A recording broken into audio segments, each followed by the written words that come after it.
En la brumosa mañana del 28 de octubre de 1998, mientras las siluetas de los molinos de viento se recortaban contra un cielo de estaño, el puerto de Ámsterdam era un hervidero de actividad febril y contenida. Era el apogeo del siglo de oro neerlandés, una era en la que la pequeña república, forjada en la fragua de la guerra y el comercio, se había erigido como la principal potencia marítima y económica del mundo. En el corazón de esta prosperidad palpitaba la Verenigde Oostindische Compagnie BOAC, la compañía neerlandesa de las Indias Orientales, una megacorporación que era mucho más que una simple empresa comercial. La BOAC era un estado dentro de otro estado, con el poder de acuñar su propia moneda, negociar tratados, mantener ejércitos privados y librar guerras coloniales.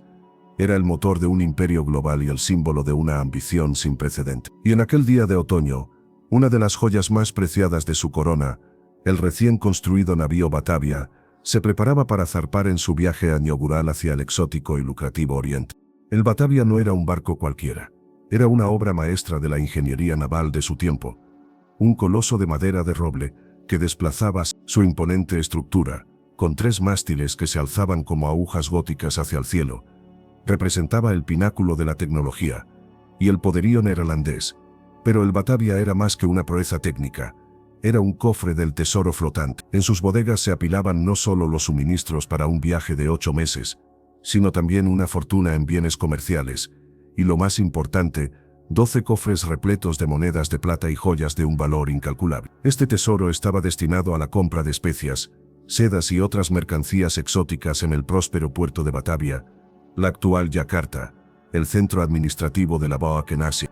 El valor total de la carga era astronómico, un testimonio tangible de la confianza y la audacia de sus inversores. Sin embargo, el verdadero valor y la complejidad del Batavia no residían únicamente en su carga material, sino en la carga humana que transportaba. A bordo se congregaban 41 almas, una amalgama de soldados, marineros, oficiales, artesanos, y también pasajeros civiles, incluyendo mujeres y niños. Cada uno de ellos era un universo de esperanzas, miedos y ambiciones, un reflejo de la estratificada y a menudo despiadada sociedad del siglo. Para comprender la tragedia que se cernía sobre el Batavia, es imperativo entender que el barco era, en esencia, un microcosmos de la sociedad neerlandesa, una réplica en miniatura del orden social que dejaban atrás, pero comprimido en un espacio claustrofóbico y aislado del mundo por un océano infinito. En la cúspide de esta pirámide flotante se encontraba el comandante Francisco Pelser. Pelser no era un marino de carrera, sino un mercader de alto rango, un Oberkoopman cuyo estatus y autoridad derivaban de su posición en la jerarquía de la BOAC. Su misión era supervisar los intereses comerciales del viaje, asegurando que el valioso cargamento llegara a su destino. Representaba la ley, el orden y la autoridad de la compañía, pero su poder era burocrático, no carismático. Debajo de él, en una posición de poder ejecutivo pero de menor estatus social, estaba el capitán Adrien Jox, un marino experimentado y competente, pero resentido por la primacía de los mercaderes sobre los hombres de mar. Esta dualidad de liderazgo, con una línea de mando potencialmente conflictiva entre el poder comercial y el poder náutico, era una característica intrínseca de los viajes de la BOAC y una fuente latente de tensión. Descendiendo en la escala social, encontrábamos a los oficiales menores, los soldados contratados para proteger el barco y sus intereses, y la vasta masa de marineros. Estos hombres eran el motor del barco, individuos endurecidos por una vida de trabajo arduo y disciplina férrea. Muchos provenían de los estratos más bajos de la sociedad, atraídos por la promesa de una paga estable y la remota posibilidad de hacer fortuna, aunque la realidad de su existencia era a menudo brutal y corta. La disciplina a bordo se mantenía con una severidad implacable. El látigo y la horca eran herramientas comunes para sofocar cualquier atisbo de insubordinación. Este orden se basaba no en el consentimiento sino en el miedo y en una jerarquía rígida que no dejaba lugar a la ambigüedad. Pero en este viaje inaugural, el Batavia llevaba un componente inusual, un contingente significativo de pasajeros civiles. Familias enteras se embarcaban en la peligrosa travesía, buscando reunirse con sus esposos empleados por la BOAC o iniciar una nueva vida en las colonias. La presencia de mujeres y niños como Lucretia van der Michelen, una joven de alta cuna que viajaba para reunirse con su marido en Batavia, introducía una dinámica social completamente diferente. Su presencia era por un lado un símbolo de la permanencia y la civilización, que la BOAC pretendía implantar en sus territorios de ultramar. Por otro, introducía elementos de deseo, celos y vulnerabilidad que complicaban la ya tensa atmósfera del barco. Ellas eran, a su manera, un tesoro tan codiciado como la plata en las bodegas, y su protección era una cuestión de honor y de estricto código social. El barco, por tanto, se convertía en un escenario donde se representaba un complejo drama social. Durante el día, la cubierta era un espacio de trabajo regulado y ordenado. Cada hombre conocía su lugar y su función. El chirrido de las poleas, el chasquido de las velas al viento y las órdenes gritadas por los oficiales componían la banda sonora de un sistema que funcionaba con la precisión de un mecanismo de relojería. Sin embargo, bajo esta superficie de orden y disciplina, en la penumbra de los entrepuentes malolientes y abarrotados, las tensiones sociales, económicas y personales fermentaban como una enfermedad. El resentimiento de los marineros hacia la arrogancia de los oficiales, la desconfianza entre los soldados y la tripulación, las rivalidades personales y las frustraciones sexuales creaban un caldo de cultivo para el conflicto. La estructura física del Batavia reflejaba y reforzaba esta estratificación social. Los alojamientos del comandante y los oficiales de alto rango en el castillo de popa eran relativamente espaciosos y estaban decorados con cierta opulencia, un oasis de privilegio con vistas al océano. En contraste, la tripulación y los soldados se hacinaban en hamacas colgadas en los entrepuentes, espacios oscuros, húmedos y con una ventilación deficiente, donde la privacidad era un lujo inexistente y las enfermedades se propagaban con rapidez. Esta geografía del poder a bordo del barco era un recordatorio constante de las vastas diferencias de estatus y fortuna que separaban a sus habitantes. El orden social no era un acuerdo voluntario, sino una estructura impuesta por el diseño del barco y la política de la compañía. Este orden, sin embargo, era intrínsecamente frágil. Su estabilidad dependía de tres pilares fundamentales: la integridad de la estructura física del barco, la continuidad de la cadena de mando y la creencia compartida en un objetivo común, es decir, la llegada segura al puerto de Batavia y la recompensa que ello implicaría. El océano, con su poder impredecible y su inmensidad abrumadora, era una amenaza constante para el primer pilar. Una tormenta, un arrecife oculto, un simple error de navegación, y el mundo entero que era el barco podía desintegrarse en cuestión de minutos. El segundo pilar, la autoridad, era igualmente vulnerable. Se basaba en la legitimidad conferida por la lejana Boeck, pero en el aislamiento del mar, esta legitimidad podía ser desafiada. El poder real a bordo residía en quienes podían ejercer la violencia o la manipulación de manera más efectiva. Finalmente, la creencia en un futuro próspero era un pegamento psicológico poderoso. Pero ¿qué sucedería si esa creencia se evaporaba? ¿Qué ocurriría si un grupo de individuos decidía que podía obtener una recompensa mucho mayor y más inmediata rompiendo el pacto social y tomando el control por la fuerza? El viaje del Batavia, por tanto, no era simplemente un tránsito geográfico de un punto A un punto B, era un experimento sociológico en condiciones extremas. Era una prueba de resistencia para el modelo de civilización que representaba. La prosperidad del siglo de oro, con sus magníficas casas a lo largo de los canales de Ámsterdam, sus innovaciones científicas y su florecimiento artístico, parecía sólida e inmutable en tierra firme. Pero al ser trasplantada a un frágil recipiente de madera y lanzada a la inmensidad del océano, esa solidez se revelaba como un espejismo. El orden social, la ley y la moralidad no eran conceptos absolutos, sino construcciones contingentes, dependientes de un entorno estable y de la contención mutua. En el aislamiento del Batavia, lejos de la mirada de la sociedad y de la sombra del patíbulo, estas construcciones se volverían peligrosamente maleables. La tragedia que estaba por desarrollarse no fue, por tanto, una simple consecuencia del naufragio. El desastre físico del 4 de junio de 1919 fue simplemente el catalizador, la chispa que encendió una mecha que ya había sido cuidadosamente colocada. Las semillas de la anarquía, la tiranía y la masacre no fueron sembradas en las desoladas islas de los Abrolhos, sino que viajaron a bordo del Batavia desde el mismo puerto de Ámsterdam, anidadas en el corazón de hombres para quienes la prosperidad y el orden no eran más que un obstáculo, una fachada que ocultaba una visión del mundo mucho más oscura y depredadora. El majestuoso barco, símbolo del triunfo de la civilización sobre la naturaleza, se convertiría en el escenario de la regresión de la humanidad a su estado más primitivo, demostrando con una claridad aterradora que el abismo no está en las profundidades del océano, sino en el interior del alma humana. El espejismo de la prosperidad estaba a punto de desvanecerse, revelando una pesadilla de una brutalidad inimaginable, y todo comenzaría con la corrosión del orden, la lenta desintegración de esa frágil estructura de poder y propósito que mantenía unido al flotante mundo del Batavia. La calma antes de la tormenta no era solo meteorológica, era el silencio tenso de un contrato social a punto de ser irrevocablemente roto. En la compleja y estratificada sociedad a bordo del Batavia, ninguna figura encapsula la inminente catástrofe con mayor precisión que Hieronymus Cornelis Zoom. A primera vista, su presencia en un puesto de relativa importancia podría parecer un testimonio del mérito y la oportunidad que ofrecía la BOW. Nombrado Onderkoopman o submercader, era el segundo al mando en la jerarquía comercial del barco, justo por debajo del comandante Pelsaer. Tenía 30 años, una edad respetable y una apariencia que, según los registros, no era particularmente imponente pero sí carismática. Poseía una elocuencia persuasiva y una educación que lo distinguía de la ruda tripulación. Sin embargo, bajo esta fachada de respetabilidad burguesa, se ocultaba una mente de una oscuridad y complejidad aterradoras. Hieronymus Cornelis no era un simple criminal o un oportunista, era la encarnación de una filosofía nihilista y depredadora.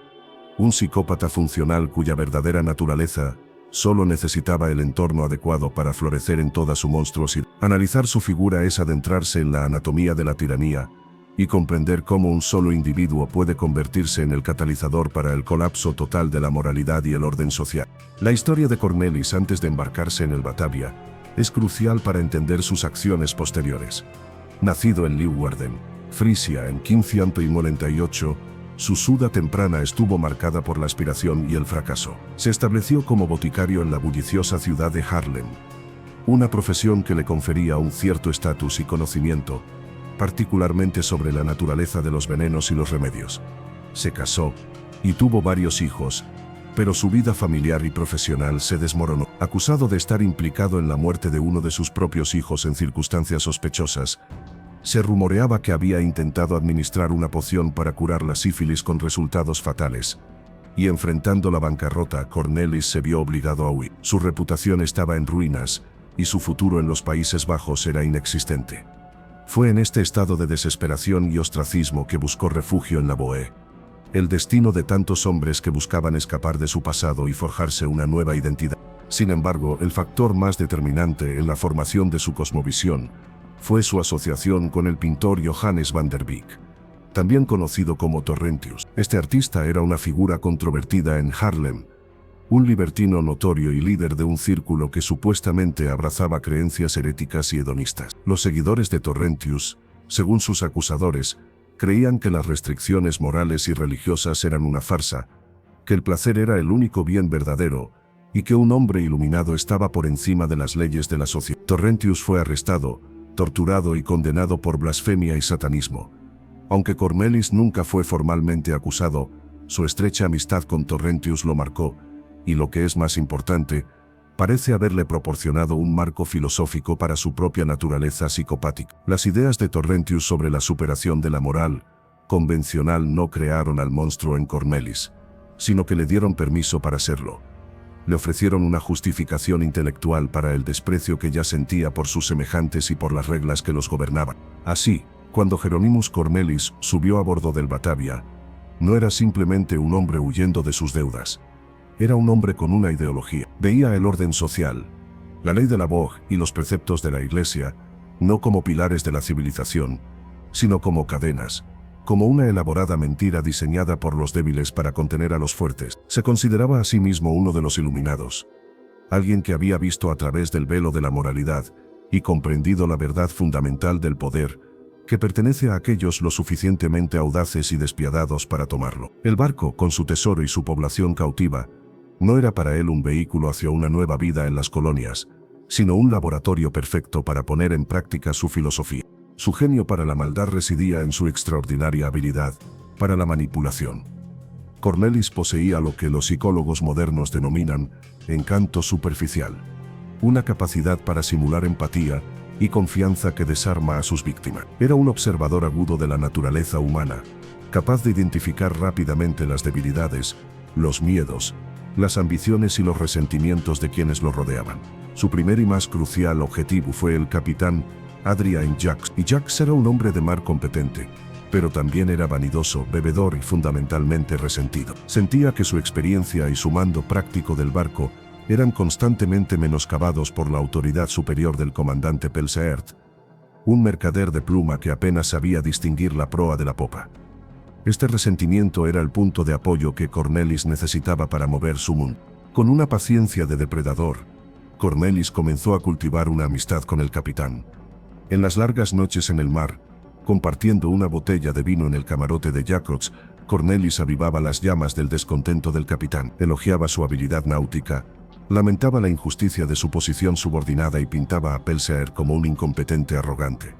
Gradualmente, tejió una red de intrigas, susurrando ideas que Jacobs quizás ya albergaba en secreto pero que nunca se había atrevido a articular. La idea de un motín, que al principio podría haber parecido una fantasía traicionera, comenzó a tomar la forma de un plan plausible y tentador. El objetivo era simple y brutal: asesinar a Pelsaert y a sus leales, tomar el control del barco y su tesoro, y comenzar una nueva vida como piratas o príncipes en algún rincón olvidado del mundo. La conspiración se expandió para incluir a un pequeño círculo de marineros y soldados descontentos. Cornelis no los reclutaba con discursos grandilocuentes sobre filosofía herética, sino apelando a sus instintos más básicos: la codicia, el deseo de poder y la liberación de la brutal disciplina de la voz. A cada uno le prometía lo que más anhelaba: riquezas, mujeres, la oportunidad de estar en la cima de la jerarquía en lugar de en la base. El plan original, según se reconstruyó más tarde, implicaba provocar un incidente que justificara una toma de control violenta. La víctima elegida fue Lucretia van der Mechelen, la pasajera de alta cuna. El plan consistía en que un grupo de conspiradores, disfrazados, la asaltaran en la oscuridad de la cubierta. El asalto, aunque no fatal, sería lo suficientemente grave como para provocar una investigación severa por parte de Pelsaert. Jacobs, como capitán, se negaría a cooperar o a entregar a los culpables, creando un punto muerto de autoridad que sería la excusa para que los amotinados tomaran las armas contra el comandante. Este plan revela la esencia del método de Cornelis: una combinación de violencia calculada, manipulación psicológica y una profunda comprensión de cómo explotar las estructuras y tensiones existentes. No buscaba un caos anárquico, sino la sustitución de un orden por otro, el suyo. La psicopatía de Cornelis no era la de un asesino impulsivo y descontrolado, era la de un arquitecto social, un diseñador de sistemas de poder basados en el terror y la lealtad a su persona. Carecía de empatía, la capacidad de sentir o comprender el sufrimiento de los demás. Para él, las personas no eran seres humanos con sus propias vidas y conciencias, sino objetos, herramientas o peones que podían ser utilizados, manipulados y descartados según las necesidades de su gran diseño. Esta cosificación de los demás es el sello distintivo del psicópata y la condición previa necesaria para la tiranía y el genocidio. La psicología del poder en Cornelis es un estudio fascinante. El poder para él no era un medio para un fin, como la riqueza, sino el fin en sí mismo. Disfrutaba del acto de controlar a los demás, de ver el miedo en sus ojos, de saber que sus vidas estaban en sus manos. Este es un rasgo narcisista extremo, una necesidad de ser el centro del universo, el sol alrededor del cual giran todos los demás planetas. Su plan de motín no era solo un plan para enriquecerse, era un plan para crear un mundo a su imagen y semejanza, un mundo libre de las restricciones que tanto despreciaba, un mundo donde él sería Dios. El naufragio del Batavia, irónicamente, fue tanto un revés como una oportunidad para Cornelis. El plan original de tomar el barco intacto se había frustrado. El tesoro era ahora hundido bajo las olas y estaban varados en un lugar desolado. Para la mayoría de los supervivientes fue el fin del mundo. Para Cornelis, fue un lienzo en blanco. La estructura de poder de la BOOC, aunque debilitada, todavía existía en los primeros días en la isla, pero la partida de Pelsaert y Jacques, en busca de ayuda, fue el regalo que el destino le ofreció. De repente, el principal obstáculo para su ambición, la autoridad legítima de Pelsaert, había desaparecido, y el segundo obstáculo, su conspirador y rival potencial, el capitán Jacques, también se había ido. Hieronymus Cornelis, el boticario en bancarrota, el hereje fugitivo, se encontró por un giro del destino como el hombre de más alto rango entre los cientos de supervivientes desesperados. Fue en este momento que la semilla de la anarquía que había cultivado con tanto cuidado en la oscuridad del Batavia, encontró por fin un suelo fértil donde germinar. La isla se convirtió en su reino, y los supervivientes en sus súbditos. El poder que ahora ostentaba no era el poder delegado y limitado de un submercader. Era un poder absoluto, primordial, forjado en el crisol del desastre. y estaba a punto de demostrar al universo, y a sí mismo, de lo que es capaz un hombre cuando se libera de todas las ataduras de la humanidad. Su filosofía, nacida en los círculos heréticos de Harlem y nutrida en la conspiración a bordo, estaba a punto de convertirse en la ley de un nuevo y terrible mundo. La psicopatía de Cornelis ya no era un rasgo de carácter oculto, estaba a punto de convertirse en el principio organizador de una sociedad entera. El boticario se convertiría en tirano, el filósofo en asesino en masa, y el naufragio del Batavia en el escenario de uno de los experimentos más brutales sobre la naturaleza del poder en la historia de la humanidad. La noche del 3 de junio de Stein fue clara y tranquila. Una luna casi llena iluminaba la superficie del Océano Índico, transformándola en un campo de plata ondulante. A bordo del Batavia, la mayoría de los pasajeros y la tripulación de descanso dormían, arrullados por el suave balanceo del barco que navegaba a una velocidad constante. La confianza era alta. Después de meses en el mar, se creía que habían superado con éxito las peligrosas latitudes del sur y que el camino hacia el estrecho de Sunda y su destino final en Java estaba despejado. El capitán Jacobs, sin embargo, había cometido un error de cálculo fatal. Llevado por el exceso de confianza o por una negligencia deliberada para desafiar las órdenes de Pelsaert, había mantenido un rumbo demasiado al este durante demasiado tiempo. Sin que nadie a bordo lo supiera, el Batavia se dirigía directamente hacia una trampa mortal. Los arrecifes de coral de las islas Hoffman Abrolhos, un archipiélago traicionero y apenas cartografiado frente a la costa de Australia Occidental. Poco antes del amanecer del 4 de junio, a las 4 de la mañana, el mundo se rompió. Un vigía gritó una advertencia tardía al ver las aguas blancas de las rompientes directamente adelante, pero era inútil. Con un estruendo aterrador, un crujido sísmico que pareció desgarrar el alma misma del barco, el Batavia golpeó el arrecife. El impacto fue de una violencia inimaginable. Hombres, mujeres y niños fueron arrojados de sus literas y hamacas, lanzados contra las paredes y los cañones. Los mástiles se astillaron y se partieron con el sonido de huesos gigantescos rompiéndose. Las tablas del casco, la piel que los separaba del abismo acuático, se abrieron de golpe, y el agua helada del océano irrumpió en las bodegas con la furia de una bestia hambrienta. El pánico fue instantáneo y absoluto. La oscuridad se llenó de los gritos de los heridos, el rugido del agua y el lamento agónico de la madera del barco mientras el arrecife lo destripaba sin piedad. Este momento, el instante del naufragio, fue mucho más que un simple accidente marítimo. Fue un evento de aniquilación simbólica. En esos pocos segundos de violencia caótica, el Batavia dejó de ser un microcosmos de la sociedad, un cofre del tesoro, un vehículo de ambición. Se transformó en una tumba. El orden, la jerarquía y la disciplina que habían gobernado la vida a bordo durante meses, se evaporaron. El comandante, el capitán, el marinero y el pasajero se vieron reducidos a un denominador común, la lucha desesperada por la supervivencia. El contrato social, ese acuerdo tácito de cooperación y contención mutua en aras de un bien común, se disolvió en el agua salada. Como el filósofo Thomas Hobbes teorizaría más tarde, la vida se volvió solitaria, pobre, desagradable, brutal y corta. El amanecer reveló una escena de pesadilla. El Batavia estaba irremediablemente encallado en el arrecife, inclinado peligrosamente y siendo golpeado sin cesar por las olas que barrían su cubierta. Alrededor del casco destrozado, el mar estaba sembrado de escombros, cajas, barriles y, trágicamente, los cuerpos de aquellos que habían sido arrastrados por la borda o ahogados en los entrepuentes inferiores. Se estima que entre 40 y 100 personas murieron en las primeras horas del desastre, víctimas de la violencia del impacto inicial o de la impotencia para escapar de las fauces acuáticas que devoraban el barco. Para los supervivientes que se aferraban a los restos de la cubierta, la visión era apocalíptica. El mundo que conocían, el único mundo que había existido para ellos durante la mayor parte de un año, se había hecho añicos. El horizonte que antes representaba la promesa de un futuro, ahora era un vacío infinito y amenazador, salpicado únicamente por las siluetas de unas islas bajas y desoladas que parecían tan inhóspitas como la superficie de la luna. La lucha por llegar a estas islas fue el primer acto del nuevo drama hobbesiano. La disciplina se rompió por completo. Algunos oficiales, como Pelsaert, intentaron organizar una evacuación ordenada, utilizando los botes del barco, pero fue una tarea casi imposible en medio del caos. La ley del más fuerte prevaleció. Hombres desesperados luchaban por un lugar en las embarcaciones, empujando a los más débiles y mostrando una indiferencia brutal por la suerte de los demás. Pelsaert y Jacobs lograron transportar a un gran número de supervivientes, incluyendo la mayoría de las mujeres y los niños, a una pequeña isla de coral que más tarde se conocería como la isla de Beacon. Otros llegaron a islas cercanas, nadando o aferrándose a los restos flotantes. Unos 70 hombres, principalmente soldados, permanecieron en el casco del Batavia, que milagrosamente se mantenía unido, aunque cada ola amenazaba con desintegrarlo por completo. El entorno al que llegaron los supervivientes no ofrecía consuelo.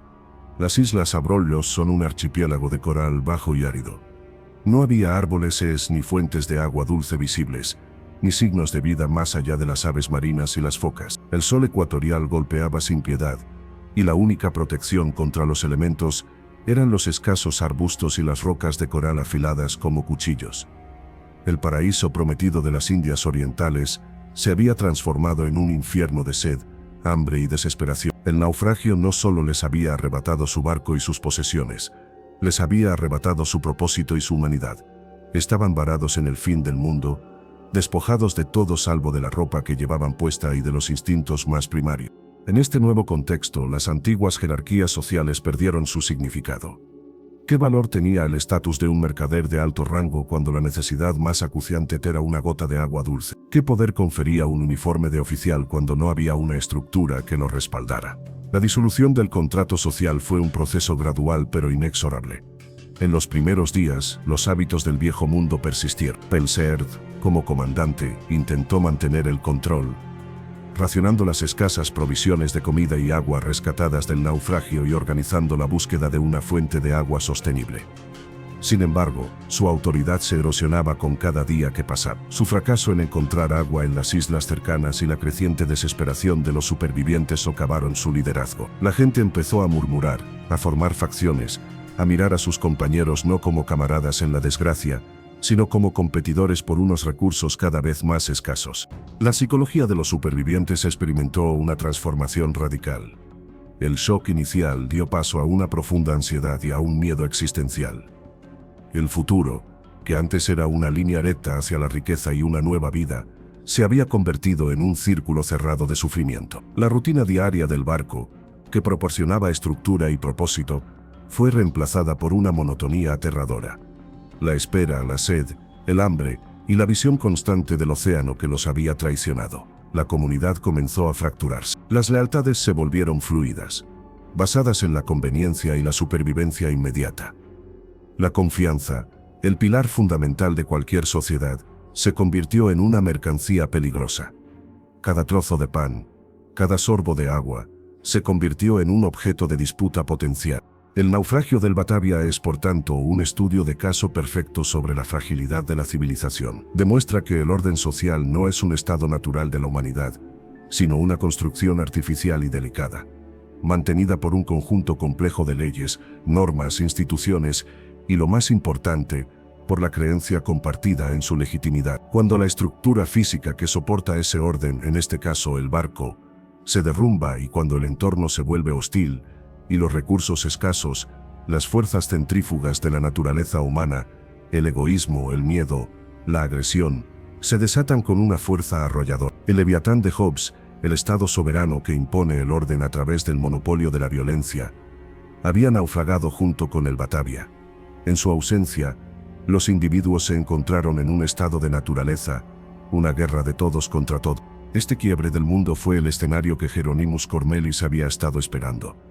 Mientras otros veían solo caos y desesperación, él veía una oportunidad sin precedentes. El colapso del antiguo orden no era para él una tragedia, sino una liberación. Las reglas que lo habían constreñido y juzgado en el viejo mundo ya no se aplicaban. La moralidad se había vuelto irrelevante. En el infierno de las Islas Abrolhos, él no era un boticario en bancarrota, sino un hombre libre para redefinir la realidad según su propia voluntad. La disolución del contrato social no creó la maldad en Cormelis, pero le proporcionó el vacío en el que su maldad podía expandirse y tomar el control. El naufragio no solo destrozó un barco, destrozó las barreras psicológicas y sociales que mantenían a raya a los monstruos. Y en las ruinas de ese mundo destrozado, un nuevo tipo de orden, un orden basado en el miedo, la manipulación y la violencia sistemática, estaba a punto de nacer. El quiebre del Batavia fue el parto de la tiranía. En los días posteriores al naufragio, la situación de los supervivientes en las inhóspitas Islas Abrolhos se deterioró rápidamente. El júbilo inicial de haber escapado de una tumba acuática dio paso a la cruda realidad de su predicamento. Estaban aislados, sin un refugio adecuado y, lo que es más crítico, con un suministro de agua dulce peligrosamente limitado. Las pocas barricas de agua rescatadas del Batavia se agotaban a un ritmo alarmante bajo el sol implacable. La sed se convirtió en una obsesión torturadora, una fuerza motriz que eclipsaba cualquier otra preocupación. El comandante Francisco Pelsaert, consciente de que la muerte por deshidratación era una certeza inminente para las casi 250 almas a su cargo, se enfrentó a una decisión de una gravedad monumental. Su responsabilidad como líder de la expedición le exigía tomar medidas drásticas para salvar a su gente. Fue esta presión insoportable la que lo llevó a tomar una decisión que, aunque lógica desde una perspectiva de supervivencia, resultaría ser el error estratégico más catastrófico de la saga del Batavia: el éxodo de la autoridad. La decisión de Pelsaert de abandonar a la mayoría de los supervivientes y emprender un viaje desesperado en busca de ayuda no fue tomada a la ligera. Representa un dilema clásico de liderazgo en situaciones de crisis. Por un lado, su deber era permanecer con su gente, compartir su destino y mantener el orden. Por otro lado, permanecer significaba presidir la muerte segura de todos. La única esperanza, por remota que fuera, residía en alcanzar la lejana Batavia en uno de los botes del barco y regresar con un rescate.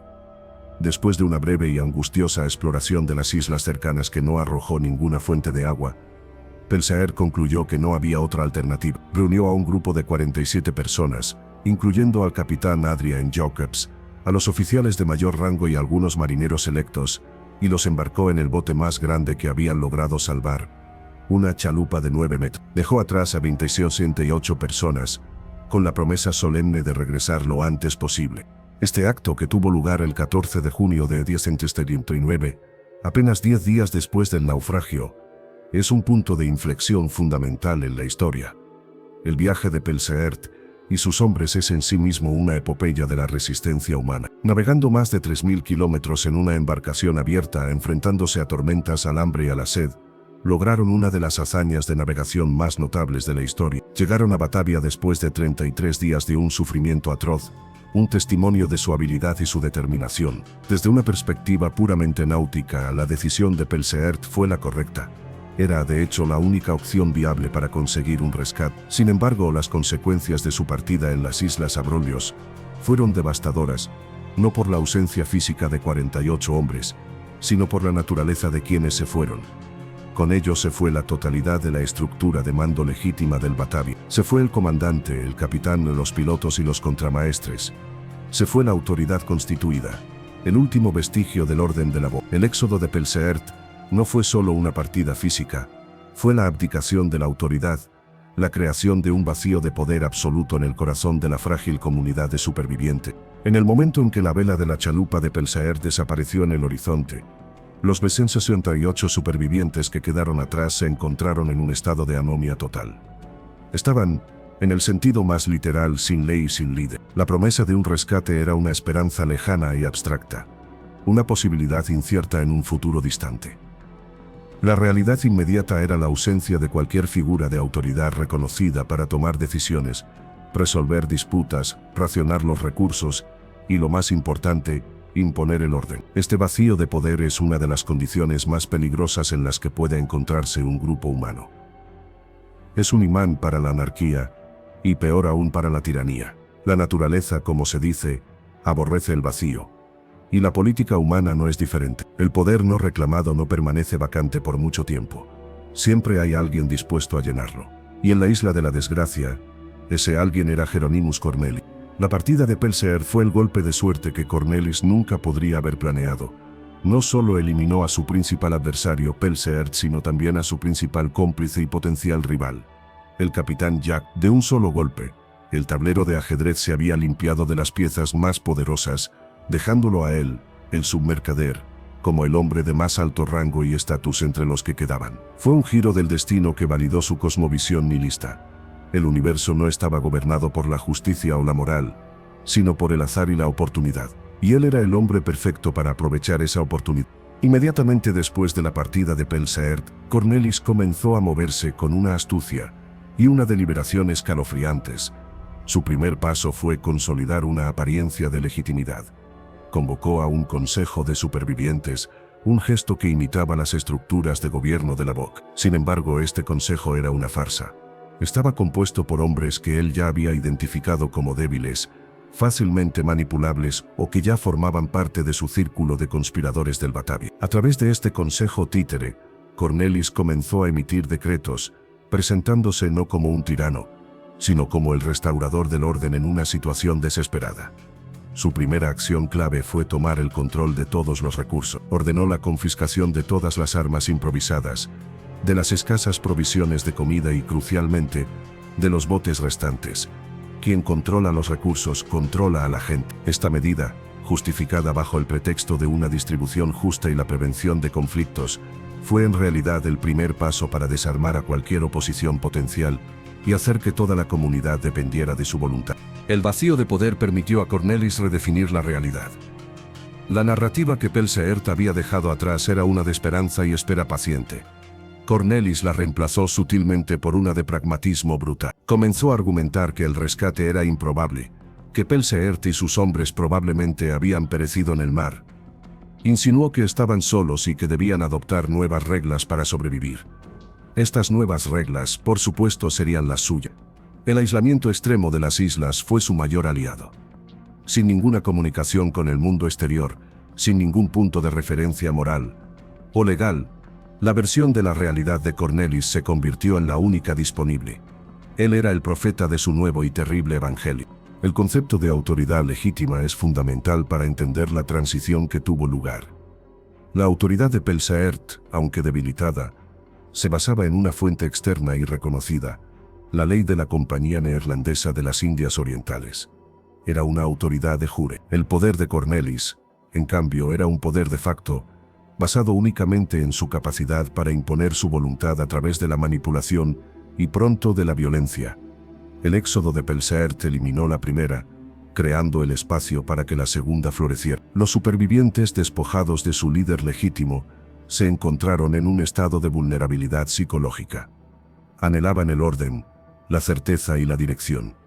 Cornelis, con su carisma oscuro y su aparente confianza, se ofreció a proporcionarles exactamente eso. Les ofreció un nuevo pacto, no uno social basado en derechos y deberes mutuos, sino un pacto fáustico.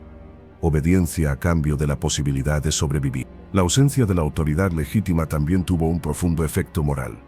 La ley, incluso cuando se aplica de manera imperfecta, sirve como un recordatorio constante de las ramas de comportamiento aceptadas. Actúa como un superyo colectivo, inhibiendo los impulsos más oscuros. Con Pelseert y la estructura de la boca desaparecidos, este superyo colectivo se disolvió. Los límites entre lo correcto y lo incorrecto se volvieron borrosos, maleables. Cornelis no tuvo que luchar contra un sistema moral arraigado, simplemente tuvo que llenar el vacío con su propia moralidad. Para muchos de los supervivientes, especialmente para aquellos que ya albergaban resentimientos o tendencias violentas, la ausencia de autoridad fue una liberación. Les dio permiso para actuar según sus instintos más bajos sin temor a las consecuencias. Así, el éxodo de la autoridad no fue simplemente un evento, sino el inicio de un proceso de transformación social.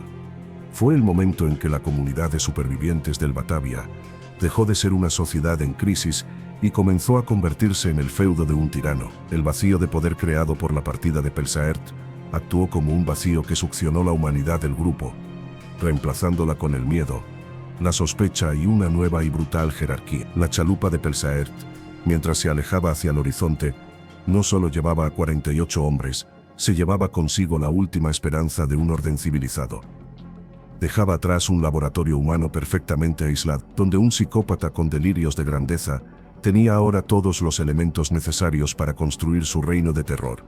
Una población cautiva, recursos controlados, ausencia total de ley y la libertad absoluta para reescribir las reglas de la existencia humana. El vacío estaba a punto de ser llenado, y el sonido que haría no sería el del orden restaurado, sino el de los gritos de los inocentes.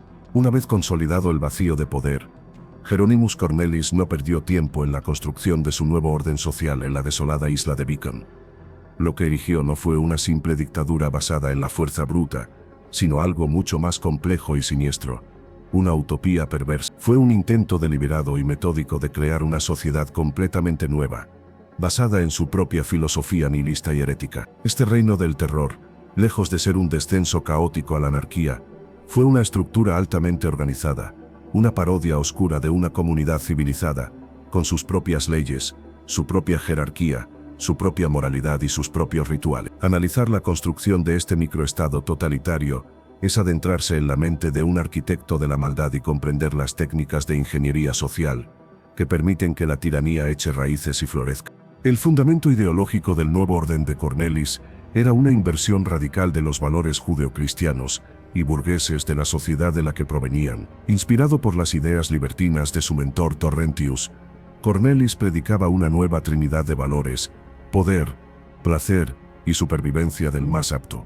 En su evangelio no había Dios, ni pecado ni vida después de la muerte. La única realidad era el aquí y el ahora, y el único imperativo moral era satisfacer los propios deseos y asegurar la propia existencia, sin importar el costo para los demás. Las leyes de la Book y la moral de la Biblia eran, para él, construcciones artificiales diseñadas para reprimir la verdadera naturaleza del hombre. En la isla, liberados de estas cadenas, sus seguidores podrían vivir como hombres libres, una élite iluminada por encima de la masa débil y temerosa de Dios. Esta base filosófica, aunque abrazada plenamente solo por su círculo íntimo, fue crucial. Le dio a sus acciones un barniz de propósito superior, transformando crímenes vulgares como el asesinato y el robo en actos de liberación ideológica.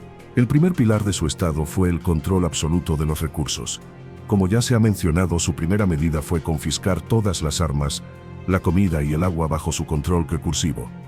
Este monopolio convirtió la supervivencia en un privilegio que él otorgaba o denegaba a su antojo. La comida y el agua no se distribuían según la necesidad, sino según la lealtad.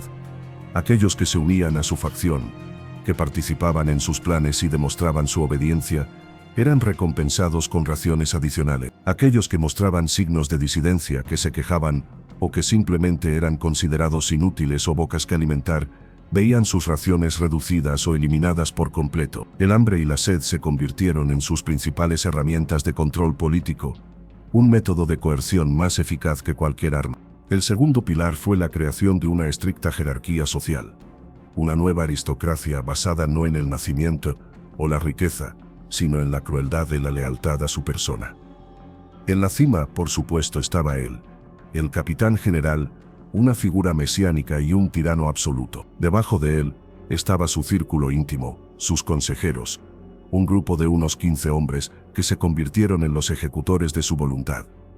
Estos lugartenientes no fueron elegidos al azar. Cornelis, con su aguda percepción psicológica, seleccionó a individuos que mostraban una combinación de brutalidad, ambición y falta de escrúpulos. Hombres como David Zebank, un soldado que se convirtió en su segundo al mando, eran atraídos por la promesa de poder y la oportunidad de dar rienda suelta a sus impulsos más sádicos. A este grupo de élite se le concedieron privilegios especiales, las mejores raciones de comida, acceso a las mujeres y la autoridad para aterrorizar al resto de la población. Debajo de esta élite gobernante se encontraba el resto de los supervivientes, que fueron sistemáticamente divididos en útiles e inútiles. Esta clasificación fue uno de los aspectos más terroríficos de su ingeniería social, ya que recuerda a las prácticas genocidas de regímenes totalitarios posteriores. Los útiles eran aquellos que podían servir a sus propósitos, hombres fuertes que podían convertirse en soldados, artesanos cuyas habilidades eran necesarias, o mujeres jóvenes que eran destinadas a convertirse en esclavas sexuales para él y su élite. Los inútiles eran todos los demás, los enfermos, los heridos, los ancianos, los niños, y cualquiera que expresara la más mínima duda sobre su liderazgo. Este segundo grupo fue marcado para la eliminación. No era suficiente ignorarlos o dejarlos morir de hambre. Debían ser exterminados activamente para purificar la comunidad y conservar los recursos para la élite. Una de las tácticas más astutas y diabólicas de Cornelis fue la eliminación estratégica de cualquier foco de resistencia potencial. Identificó a un grupo de aproximadamente 20 soldados, liderados por un hombre llamado Wiebe Hayes, como la amenaza más significativa para su autoridad. Estos hombres, debido a su entrenamiento y disciplina militar, eran los únicos capaces de organizar una oposición efectiva. En lugar de enfrentarlos directamente, Cornelis utilizó el engaño. Les dijo que había avistado agua en una isla vecina, la futura West Wallaby Island, y les ordenó que fueran allí a investigar, prometiéndoles que les enviaría una señal si debían regresar. Su verdadero plan era abandonarlos a su suerte, esperando que murieran de sed y eliminando así a la facción más peligrosa de un solo golpe. Este acto de destierro estratégico fue una jugada maestra de la manipulación, que le dejó el campo libre en la isla principal para llevar a cabo sus planes sin oposición.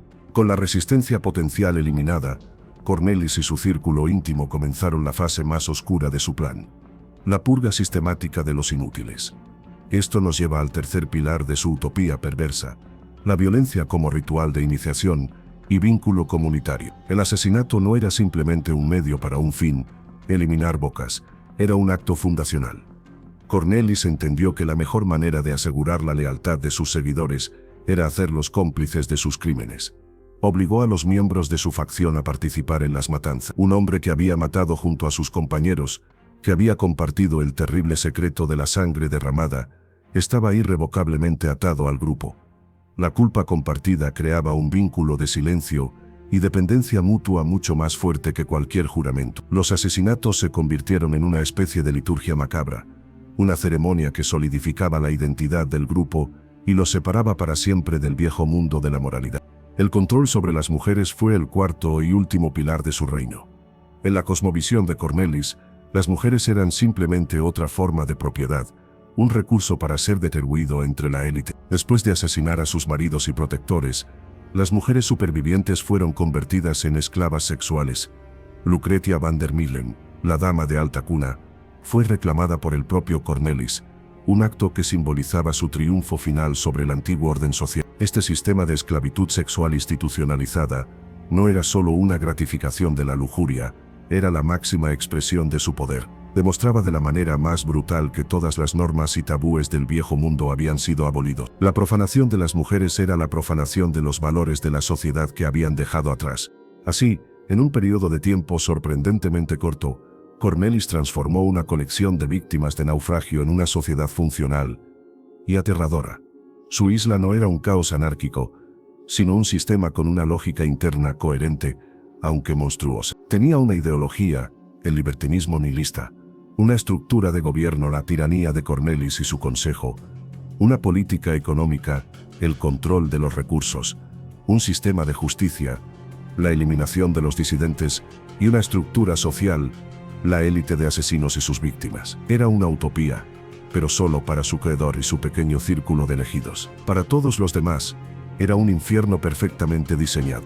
La construcción de este nuevo orden demuestra una verdad aterradora sobre la naturaleza humana. En ausencia de estructuras externas de contención, las sociedades pueden ser remodeladas rápidamente por poderes carismáticos, con una voluntad de poder y una falta total de empatía. La historia del reino de Cornelis en la isla de Beacon es una lección objetiva sobre los mecanismos del totalitarismo. Muestra cómo la manipulación de la información, el control de los recursos, la creación de un enemigo interno, los inútiles, el uso de la violencia como vínculo social y la promesa de un futuro utópico, para unos pocos, son las herramientas atemporales de los tiranos. La utopía perversa de Hieronymus Cornelis no fue una anomalía histórica. Fue un prototipo, una versión en miniatura de los horrores que regímenes más grandes y sofisticados desatarían sobre el mundo en los siglos venideros. Fue la prueba de que el infierno no es un lugar al que se desciende, sino un lugar que se puede construir, aquí en la tierra, con los materiales de la desesperación humana y la ambición psicopática. Una vez que Hieronymus Cornelis hubo consolidado su poder y exiliado a la única amenaza militar creíble, la facción de Wiebe Hayes, la isla de Beacon se transformó en un matadero al aire libre. La violencia que se desató bajo su régimen no fue una explosión caótica de brutalidad, sino algo mucho más escalofriante. Fue una campaña de exterminio sistemática, calculada y en cierto modo ritualizada. Los asesinatos en masa no eran simplemente el resultado de la locura o la desesperación. Eran un instrumento político fundamental, la principal herramienta para mantener el control, forjar una nueva identidad colectiva entre los perpetradores y purificar la sociedad según la visión de su líder. Analizar la sistematización de esta violencia es adentrarse en el corazón de las tinieblas del proyecto de Cornelis, donde el acto de matar se convirtió en una liturgia, una ceremonia oscura que cimentó su reino de terror. El primer paso en cualquier proceso de exterminio masivo es la deshumanización de las víctimas. Cornelis y su círculo íntimo dejaron de ver a sus compañeros de naufragio como seres humanos. En su lugar, los clasificaron en categorías funcionales: conspiradores, leales, inútiles y recursos. Los inútiles, los enfermos, los débiles, los niños y aquellos que se quejaban, fueron designados como una carga, un drenaje para las escasas provisiones y un obstáculo para la creación de la nueva sociedad de élite. Se les despojó de sus nombres, de sus historias y de su individualidad. Se convirtieron en bocas que alimentar, lastre, ovejas. Este proceso de cosificación verbal y psicológica fue esencial. Es mucho más fácil matar a un objeto o a un concepto abstracto que a una persona que una vez fue tu vecino en la claustrofóbica comunidad del Batavi. Los registros de Pelseert, basados en los testimonios de los supervivientes, están llenos de ejemplos de este lenguaje deshumanizador, que servía para justificar lo que de otro modo sería impensable. Con las víctimas deshumanizadas, la violencia se pudo aplicar de manera metódica. Las primeras matanzas se llevaron a cabo en secreto, por la noche. Pequeños grupos de leales a Cornelis se acercaban a individuos o familias mientras dormían, los degollaban o los apuñalaban y arrojaban sus cuerpos al mar o a fosas poco profundas en el coral. El propósito de este terrorismo nocturno era doble: eliminar a las víctimas designadas y sembrar un miedo paralizante entre los supervivientes restantes. Nadie sabía quién sería el siguiente. La arbitrariedad del terror era una herramienta de control poderosa. Mantenía a todos en un estado de ansiedad constante, incapaces de organizarse o confiar en los demás. Cada amanecer que revelaba nuevas desapariciones reforzaba la omnipotencia de Cornelis y la inutilidad de la resistencia. Sin embargo, a medida que el poder de Cornelis se volvía más absoluto, los asesinatos se hicieron más públicos y descarados. Se convirtieron en espectáculos, en demostraciones públicas de poder. Las ejecuciones ya no se ocultaban, se llevaban a cabo a plena luz del día, a menudo con el resto de la comunidad obligada a observar. Los métodos variaban en su crueldad, desde el ahogamiento, atar a las víctimas y arrojarlas desde los acantilados de coral, hasta la decapitación, la estrangulación o simplemente la muerte a palos. Esta publicidad tenía un propósito calculado. Servía para aterrorizar a la población, para dejar claro que cualquier desafío a la autoridad de Cornelis sería castigado con la muerte más brutal. También servía como una prueba de lealtad para los perpetradores. Un asesino que actuaba a la vista de todos estaba quemando sus puentes con el viejo mundo, comprometiéndose irrevocablemente con el nuevo orden. Aquí es donde la violencia se transforma en una liturgia de la muerte. Cornelis entendió un principio fundamental de la psicología de grupo: la participación en actos transgresores crea un vínculo poderoso. No se contentaba con que su círculo íntimo llevara a cabo los asesinatos. A menudo obligaba a los reclutas más nuevos o a los miembros menos entusiastas de su facción a dar el golpe de gracia. Este acto de bautismo de sangre era un ritual de iniciación. Un hombre que se había manchado las manos con la sangre de un inocente ya no podía dar marcha atrás. Estaba atrapado, unido a Cornelis y a sus compañeros asesinos por el vínculo inquebrantable de la culpa compartida. El secreto y la vergüenza los aislaban del resto de la humanidad y los hacían completamente dependientes del líder que les había dado permiso para matar. Los testimonios recogidos por Pelseert describen escenas de una depravación metódica. Un grupo de unos 15 hombres enfermos fue llevado a un afloramiento de coral con el pretexto de que allí encontrarían comida. Una vez aislados, los hombres de Cornelis cayeron sobre ellos con espadas improvisadas y garrotes. En otra ocasión, la familia del predicador del barco Geisberg Bastiansitz fue atacada. El propio predicador se salvó porque Cornelis consideraba útil mantener una figura religiosa, aunque vaciada de todo poder real, para apaciguar a algunos, pero su esposa y varios de sus hijos fueron masacrados. A los niños no se les perdonaba la vida. Eran vistos como futuras cargas o posibles vengadores. La brutalidad de estos actos no era aleatoria. Estaba diseñada para erradicar linajes enteros, para eliminar cualquier lealtad que no fuera la lealtad a Cornelis. La arqueología moderna ha corroborado la brutalidad de estos relatos históricos. Las excavaciones en la isla de Beacon han desenterrado fosas comunes que contienen los restos de hombres, mujeres y niños. Los análisis forenses de los esqueletos muestran claras evidencias de una muerte violenta. Cráneos fracturados por golpes contundentes, marcas de corte en las vértebras que indican decapitación y heridas de arma blanca en las costillas. La evidencia física pinta un cuadro ineludible de la violencia organizada y personal. Estos no fueron combates, fueron ejecución. Una fosa en particular, que contenía los restos de 5 individuos, incluyendo un niño, fue interpretada por los arqueólogos como la tumba de una sola familia, asesinada y enterrada junta en un acto final de aniquilación. La violencia también tenía una dimensión económica. Al eliminar a más de 100 personas, Cornelis y su élite de aproximadamente 40 seguidores se aseguraron de que los escasos recursos, principalmente agua y las provisiones rescatadas del naufragio, durarían mucho más tiempo. Fue un cálculo malthusiano llevado a su extremo más psicopático. Cada asesinato era, desde su perspectiva pervertida, un acto de gestión de recursos, una medida necesaria para asegurar la supervivencia y la comodidad del grupo elegido. Quizás el aspecto más perturbador de esta sistematización de la violencia fue la aparente facilidad con la que hombres ordinarios se convirtieron en asesinos en masa. Si bien Cornelis era claramente un psicópata, es improbable que todo su círculo íntimo lo fuera. Muchos eran marineros y soldados comunes, hombres que en circunstancias normales probablemente habrían vivido vidas anodinas. Su transformación en monstruos es un ejemplo aterrador del efecto Lucifer, descrito por el psicólogo Philip Zimbardo, cómo las situaciones y los sistemas de poder pueden corromper a individuos buenos o normales, llevándolos a cometer actos malvados. La combinación de una autoridad que legitima la violencia, una ideología que deshumaniza a las víctimas, la presión del grupo y la promesa de recompensa creó un entorno en el que la brújula moral de estos hombres se rompió por completo. Matar se convirtió en un trabajo, en una rutina, en una prueba de lealtad. En total, se estima que Hieronymus Cornelis y sus seguidores asesinaron a unas 125 personas en el transcurso de 2 meses. Fue una de las masacres civiles más grandes y brutales de la historia de la colonización europea, y todo ocurrió en una diminuta isla de coral, lejos de la vista del mundo. La liturgia de la muerte que Cornelis orquestó no fue un estallido de locura, sino la aplicación lógica de su filosofía. Si la vida no tiene un significado intrínseco y la moral es una ilusión, entonces el asesinato no es un crimen.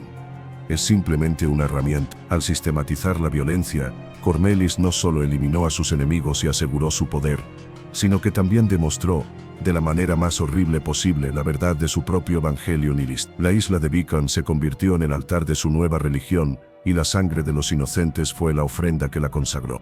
En medio de la oscuridad absoluta que envolvía a los supervivientes del Batavia, en medio de la tiranía, la masacre y el colapso total de la moralidad orquestado por Hieronymus Cornelis, surgió un inesperado y extraordinario foco de luz. Esta luz no provenía de una figura de autoridad preexistente, ni de un intelectual o un aristócrata. Provenía de un hombre común, un soldado raso llamado Wiebe Hayes. La historia de Hayes y su pequeño grupo de leales es la contranarrativa esencial a la saga del Batavia. Es la prueba de que incluso en las circunstancias más extremas, la decencia, la cooperación y la valentía pueden no solo sobrevivir, sino también triunfar contra todo pronóstico. La resistencia de Wiebe Hayes no fue simplemente una lucha por la supervivencia, fue una reafirmación fundamental de la humanidad, una reconstrucción deliberada del orden y la dignidad en las ruinas del mundo. Cuando Cornelis envió a Hayes y a su destacamento de soldados a la isla vecina, la actual West Wallaby Island, con el falso pretexto de buscar agua, estaba convencido de que los enviaba a una muerte segura. La isla parecía tan árida y desolada como la isla de Beacon. El plan de Cornelis era una obra de genio táctico. Eliminar a la única facción con entrenamiento militar, sin disparar un solo tiro.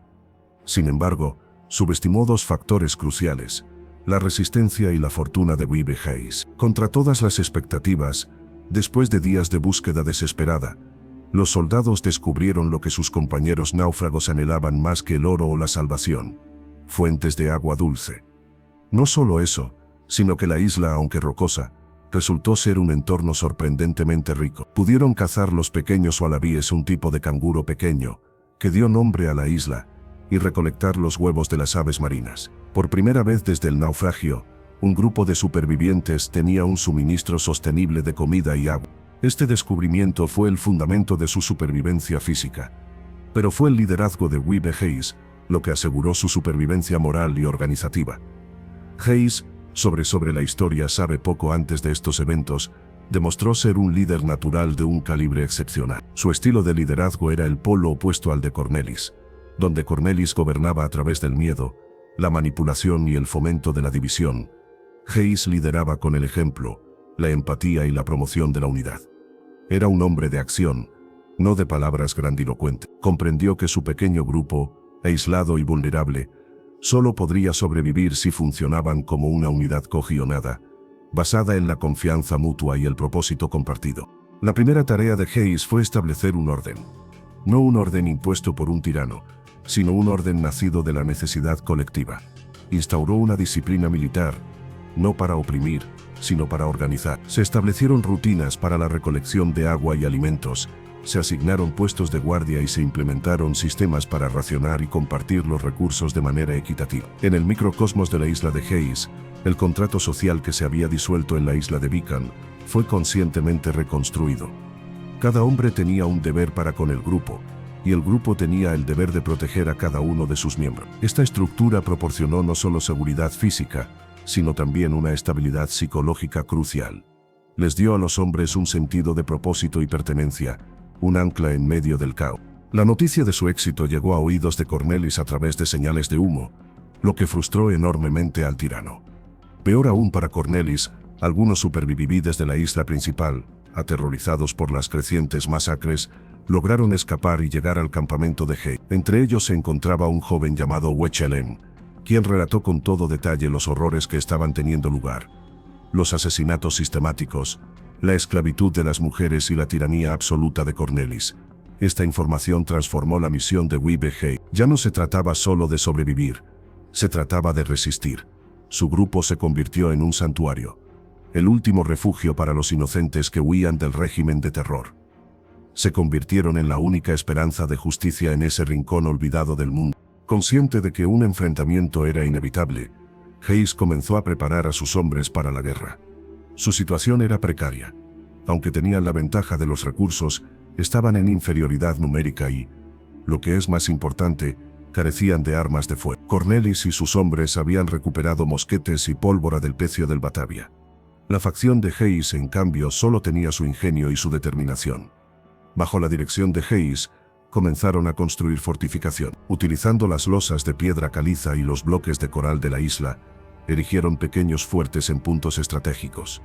Estas estructuras, cuyos restos aún son visibles hoy en día, son un testimonio conmovedor de su ingenio y previsión. No eran meros refugios, eran una declaración física de su intención de resistir. Eran la antítesis del caos y la destrucción de Cornelis. Eran una obra de construcción, un símbolo de orden y defensa. También se pusieron a fabricar armas improvisadas. Afilaban trozos de metal rescatados de los escombros para hacer picas y espadas rudimentarias. Preparaban garrotes con la madera de los restos del naufragio que llegaba a la orilla. Lo más importante que construyeron, sin embargo, fue un ejército. Hayes entrenó a su grupo de soldados y a los civiles que se les unieron, convirtiéndolos en una fuerza de combate disciplinada y motivada. Su motivación no era la codicia o el miedo, como en el caso de los hombres de Cornelis, sino algo mucho más poderoso: la defensa de sus vidas y la protección de los inocentes. Luchaban por un ideal, por la simple decencia humana. La figura de Wee Hayes emerge como un arquetipo del héroe renuente. No buscó el poder. No tenía una agenda personal más allá de cumplir con su deber como soldado y ser humano. Su autoridad no provenía de un nombramiento oficial ni de una manipulación carismática, sino que emanaba de su competencia, su integridad y la confianza que inspiraba en sus hombres. En un mundo que se había vuelto del revés, donde un mercader se convirtió en un tirano asesino, fue un simple soldado quien se alzó para defender los principios de la civilización. La llama de la resistencia que Hayes encendió en West Wallaby Island es en muchos sentidos el corazón moral de la historia del Batavia. Demuestra que la narrativa de la naturaleza humana no tiene por qué ser exclusivamente la de la depravación jovesiana. Si Cornelis y sus seguidores representan el abismo, la capacidad humana para la crueldad y el egoísmo radical, Hayes y su facción representan el pico opuesto, la capacidad para el altruismo, el coraje, la cooperación y el autosacrificio. Nos recuerdan que en cualquier grupo humano, incluso en los más desesperados, siempre existen individuos dispuestos a defender lo que es correcto, a menudo con un gran riesgo personal. La sociedad que Hayes construyó era la antítesis de la utopía perversa de Cornelis. Era una meritocracia funcional basada en la necesidad. Era una comunidad de iguales unidos por una amenaza común y un propósito compartido. Mientras Cornelis intentaba crear un superhombre liberado de la moralidad, Hayes simplemente se esforzaba por preservar al hombre con toda su capacidad para la bondad y la solidaridad. Su resistencia fue una poderosa reafirmación de que los valores de la civilización, justicia, compasión, orden, cooperación, no son lujos de tiempos de paz, sino herramientas esenciales para la supervivencia, especialmente en tiempos de crisis. El pequeño fuerte de piedra en una isla desierta frente a la costa de Australia se convirtió en un bastión de la humanidad. Fue la prueba de que el espíritu humano, aunque frágil, no se extingue fácilmente. Incluso cuando todo parece perdido, cuando la tiranía parece invencible, la voluntad de resistir y la capacidad de reconstruir la comunidad pueden surgir de las fuentes más inesperadas. W. Hayes, el soldado raso, se convirtió en el guardián de la civilización, el hombre que mantuvo viva la llama de la esperanza para que, cuando llegara el momento del juicio, hubiera alguien para dar testimonio de la verdad y luchar por la justicia. Su historia es un recordatorio eterno del poder de un individuo decente para cambiar el curso de la historia. El inevitable enfrentamiento entre la tiranía de Hieronymus Cornelis y la resistencia de W. Hayes no fue simplemente una serie de escaramuzas por el control de unas islas desoladas. Fue una verdadera guerra civil en miniatura, un conflicto que trascendió la lucha por la supervivencia para convertirse en un choque fundamental de ideologías. En los arrecifes de coral de los Abrolhos, dos visiones opuestas del mundo y de la naturaleza humana se enfrentaron en una batalla a muerte. Por un lado, el régimen de Cornelis representaba el nihilismo, el poder absoluto y la creencia de que la fuerza es el único árbitro de la verdad. Por otro, la facción de Hayes defendía la cooperación, el Estado de Derecho y la creencia en una moralidad inherente que debe ser defendida. La guerra del Batavia fue, por tanto, el campo de batalla físico donde se dirimió una profunda contienda filosófica. El primer ataque de Cornelis contra el bastión de Hayes en West Wallaby Island marcó el inicio de las hostilidades abiertas. Después de varios intentos fallidos de atraer a Hayes a una trampa, Cornelis se dio cuenta de que la única forma de eliminar esta amenaza era a través de la fuerza. Reunió a sus mejores hombres armados con los mosquetes, las picas y las espadas recuperadas del Batavia y cruzó el canal de agua que separaba las dos islas. Su confianza era alta. Superaban en número a los defensores de Hayes y, lo que es más importante, poseían la superioridad tecnológica de las armas de fuego. Esperaban una victoria rápida y decisiva que aplastaría el último foco de oposición y consolidaría su dominio absoluto sobre todos los supervivientes. Sin embargo, subestimaron gravemente la preparación y la determinación de los hombres de Hayes. El primer asalto de los amotinados fue recibido con una defensa feroz y organizada. Hayes, utilizando su conocimiento del terreno y los principios básicos de la táctica militar, había posicionado a sus hombres detrás de las fortificaciones de piedra que habían construido. Aunque solo estaban armados con picas, garrotes y piedras, su disciplina y su posición defensiva les dieron una ventaja crucial. Las armas de fuego de los hombres de Cornelis, mosquetes de meca del siglo XVII, eran lentas de recargar y poco precisas, lo que las hacía menos efectivas en un combate cuerpo a cuerpo contra un enemigo atrincherado. El primer ataque fue repelido, para sorpresa y humillación de Cornelis y sus seguidores. Este revés inicial no hizo más que endurecer la resolución de ambos bandos. Se produjeron varios asaltos más en los días siguientes, cada uno de ellos una lucha brutal y desesperada. La guerra se puede analizar no solo en términos tácticos, sino también psicológicos. Los hombres de Cornelis luchaban motivados por una mezcla de codicia, miedo y lealtad a su líder tiránico. Muchos de ellos eran cómplices de asesinatos y sabían que no tenían vuelta atrás. Una victoria significaba la continuación de su vida de privilegios relativos y la impunidad de sus crímenes. Una derrota significaba, en el mejor de los casos, la muerte en combate, y en el peor, la captura y una eventual ejecución si alguna vez llegaba un rescate. Luchaban por la perpetuación de su utopía perversa. En contraste, los hombres de Hayes luchaban por motivos completamente diferentes. Eran un grupo heterogéneo de soldados y civiles que se habían unido por una causa común. Luchaban por sus vidas, por la defensa de los refugiados inocentes que se habían unido a ellos, y por un principio abstracto pero poderoso: la justicia. Su moral estaba alta, forjada en la adversidad y cimentada por un liderazgo en el que confiaban. A diferencia de los amotinados, que estaban unidos por la culpa, los hombres de Hayes estaban unidos por la camaradería y un sentido compartido de la decencia. Cada ataque repelido reforzaba su creencia en sí mismos y en su causa. Demostraron que una fuerza más pequeña y peor equipada, pero altamente motivada y bien dirigida, podía enfrentarse a un enemigo superior. El conflicto también puso de relieve las diferencias fundamentales en el liderazgo entre Cornelis y Hayes. Cornelis dirigía desde la retaguardia, instando a sus hombres a la batalla, pero rara vez exponiéndose al peligro directo. Su liderazgo se basaba en la coerción y la promesa de botín. Hayes, por el contrario, luchaba en primera línea junto a sus hombres. Compartía sus riesgos, sus heridas y sus escasas raciones. Su valentía personal era una fuente de inspiración y le ganaba el respeto incondicional de sus seguidores. Esta diferencia fue crucial. Los hombres siguen a un líder al que temen, pero mueren por un líder al que respetan. La geografía de las islas jugó un papel fundamental en el conflicto. Los estrechos canales, los afilados arrecifes de coral y el terreno rocoso se convirtieron en elementos tácticos. Los defensores utilizaron el terreno elevado a su favor, lanzando piedras y lanzas sobre los atacantes que intentaban escalar las pendientes hacia sus fuertes. La guerra no se libró solo en tierra. Los amotinados utilizaron los botes restantes para intentar flanquear las posiciones de Hayes, lo que llevó a escaramuzas en el agua y en las playas. Cada rincón de ese desolado paisaje se convirtió en un campo de batalla, donde se decidía el destino de los supervivientes. El punto de inflexión de la guerra llegó durante uno de los asaltos más feroces. En un momento de desesperación, Cornelis intentó una táctica diferente: la negociación. Se acercó a las líneas de Hayes bajo una bandera de tregua, proponiendo un tratado de paz. Su verdadera intención era capturar a Hayes por sorpresa. Sin embargo, Hayes y sus hombres, que ya conocían la naturaleza traicionera de Cornelis por los relatos de los refugiados, estaban preparados. En un audaz contraataque, lograron capturar al propio Hieronymus Cornelis. La captura del líder de los amotinados fue un golpe devastador para su moral. Sin su carismático y manipulador líder, la estructura de poder de los amotinados comenzó a desmoronarse. Con Cornelis capturado, el liderazgo de los amotinados recayó en su segundo, David Zebank. Zebank, un hombre brutal pero sin la astucia de su antiguo jefe, lanzó un último y desesperado asalto para intentar liberar a Cornelis y aplastar a la resistencia de una vez por todas. Esta batalla final fue la más sangrienta de todas. Los hombres de Hayes, agotados pero envalentonados por la captura de Cornelis, lucharon con una ferocidad renovada. Estaban al borde de la victoria.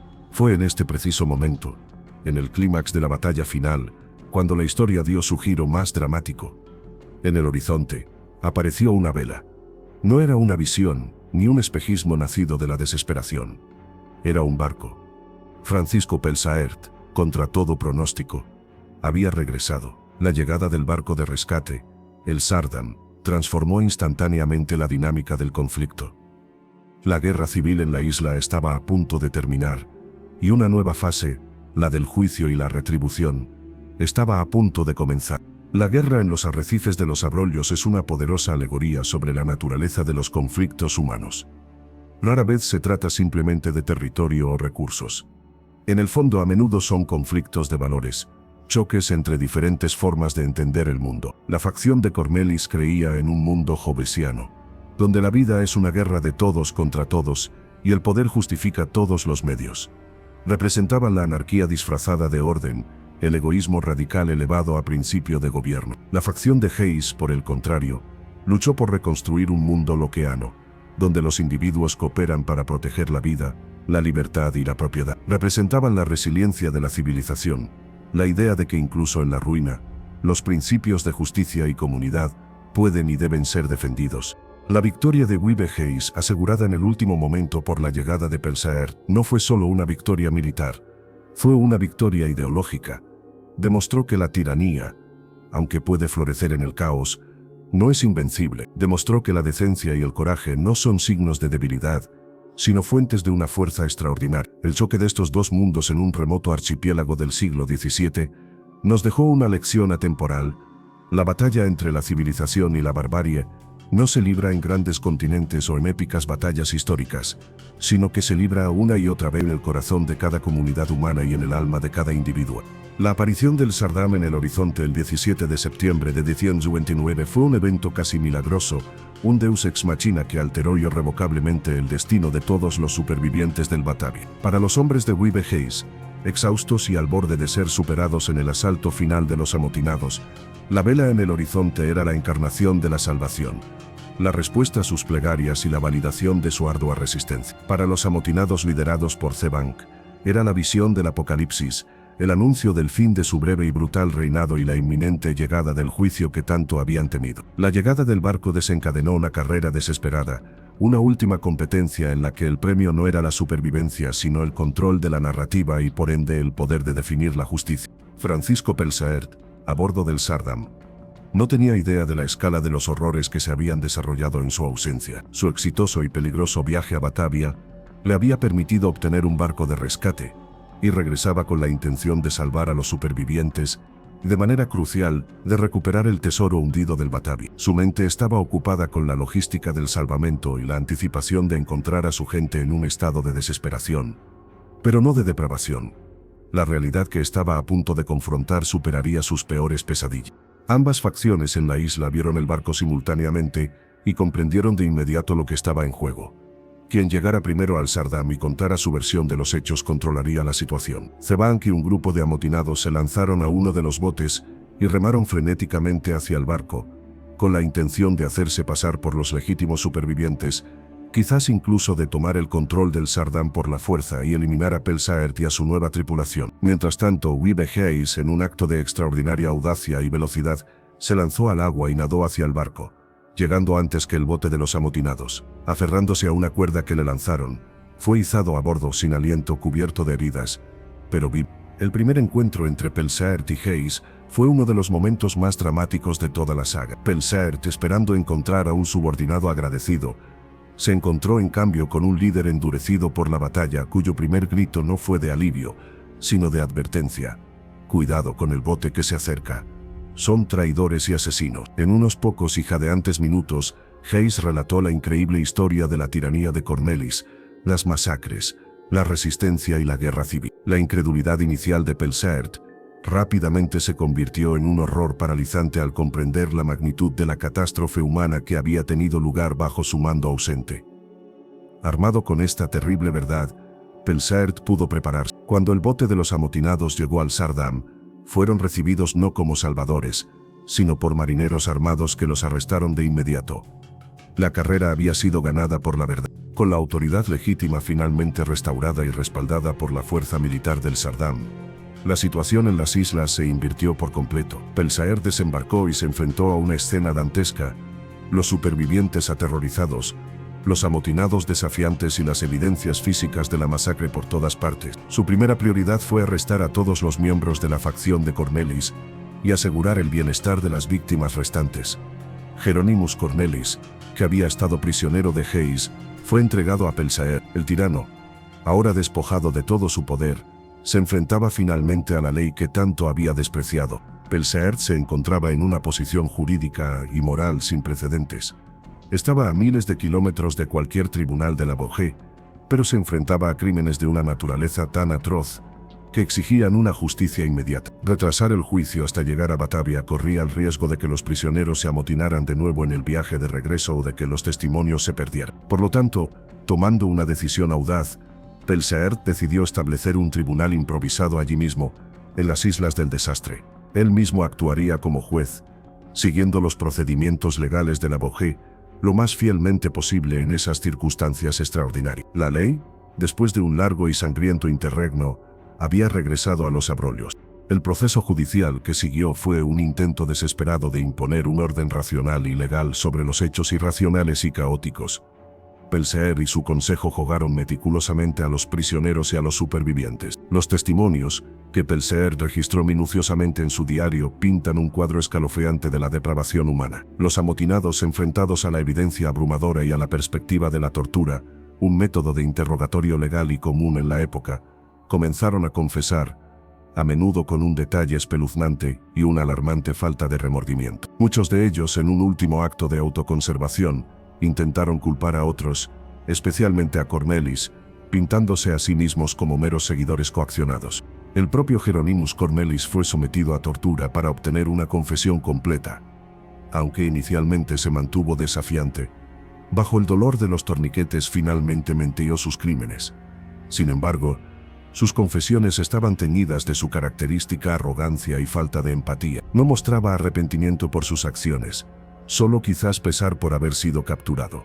Veía su caída no como una derrota moral, sino como un simple fracaso estratégico. Hasta el final, Se mantuvo fiel a su filosofía nihilista, un hombre que se creía por encima del bien y del mal. Después de varios días de juicios, se dictaron las sentencias.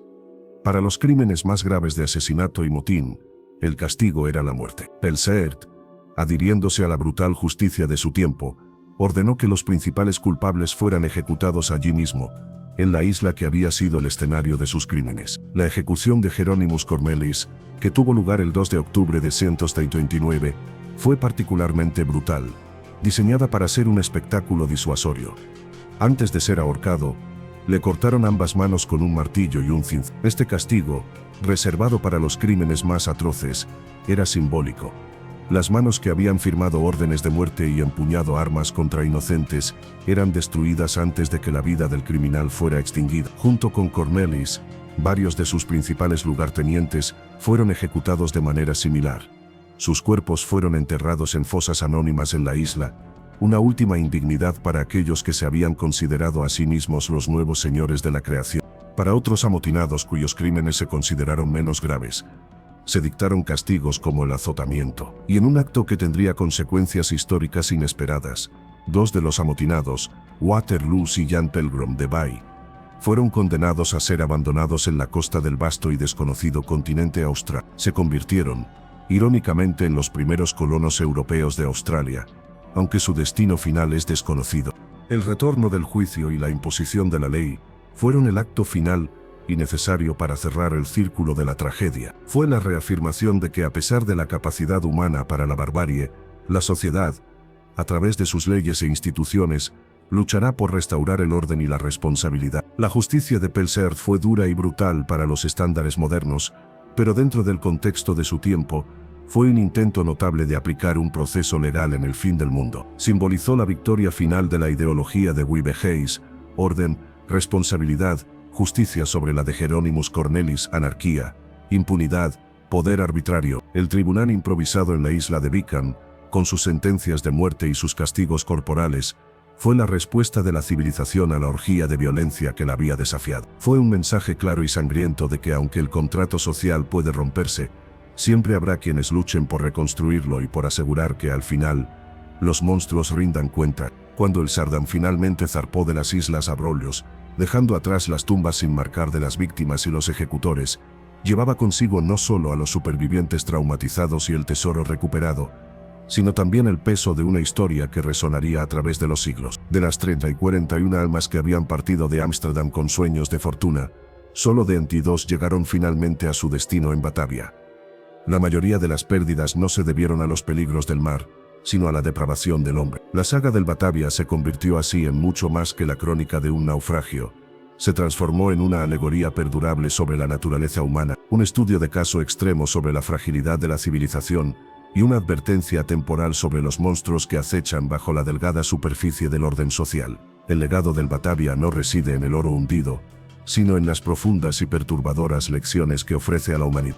Inmediatamente después de los eventos, el impacto se sintió principalmente dentro de la Compañía Neerlandesa de las Indias Orientales. El diario detallado de Francisco Pelsaert, una mezcla de informe oficial, confesión personal y análisis horrorizado, se convirtió en un documento de una importancia capital. Se publicó y se difundió ampliamente, sirviendo como una advertencia para la compañía. El incidente del Batavia expuso las vulnerabilidades inherentes a sus operaciones, las tensiones entre el personal comercial y el marítimo, los peligros de reclutar hombres desesperados con pasados dudosos y la posibilidad siempre presente de motines en viajes largos y peligrosos. Como resultado, la BOC endureció sus procedimientos, implementando verificaciones de antecedentes más rigurosas y reforzando las estructuras de mando en sus barcos. Sin embargo, ninguna regulación podría legislar contra la oscuridad del corazón humano que el caso del Batavia había revelado tan vívidamente.